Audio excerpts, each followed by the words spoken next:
Imagine a land once rich with wheat, known as the breadbasket of Europe, but now picture this land brought to its knees by hunger, its people starving, its fields guarded, its grain rotting in sacks while children cry for food. This was Ukraine in 1932, the site of one of history's most devastating atrocities, known as the Holodomor. The Holodomor, meaning death by hunger in Ukrainian, was a man-made famine that claimed the lives of millions of Ukrainians. This atrocity occurred nearly a decade before the Holocaust, under the rule of Joseph Stalin.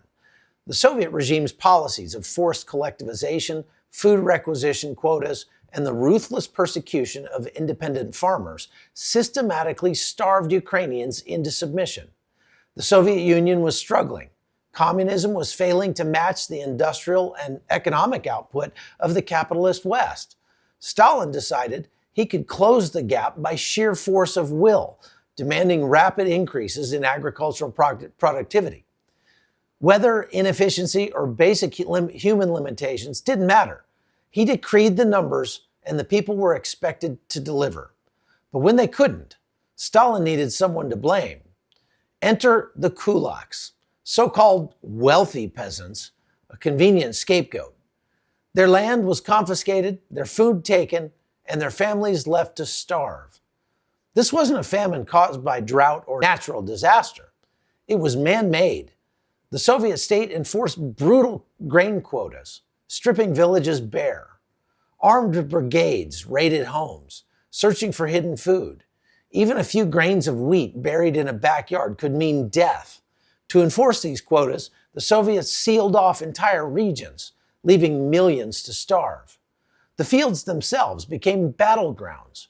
Armed guards patrolled day and night, ready to shoot anyone who dared take a handful of grain. Starvation was weaponized to break the Ukrainian people. During the winter of 1932 and 33, Russian troops were sent into Ukraine to confiscate essentially all the food, something that has come to be known as the Holodomor.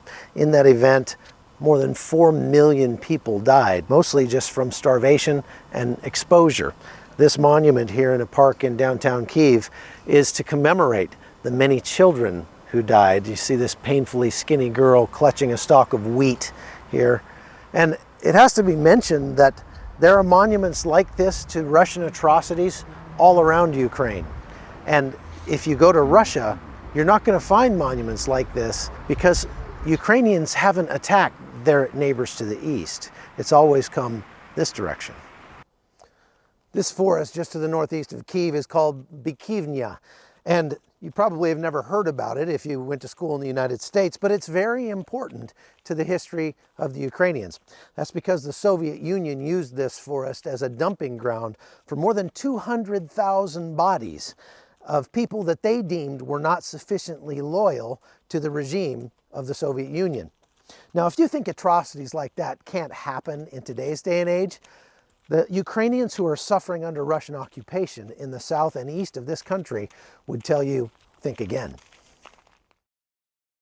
I don't know who they were, who sent them. My God, there were children, teens, elderly people, and women there, and a full barn of young people. They kept them for 3 days, no water, no food. They beat them well, then they let them go, and they came back home crying, and that was all. There was nothing to exchange for food. What could they exchange when we had linen underwear and upperwear? They would sew something like a jacket from hemp wool, and it was called a jacket. What could they exchange, and who would buy these clothes? Why did they take all bread away? He ordered to take away all the bread, to exterminate all people, to make them die. This is what was said.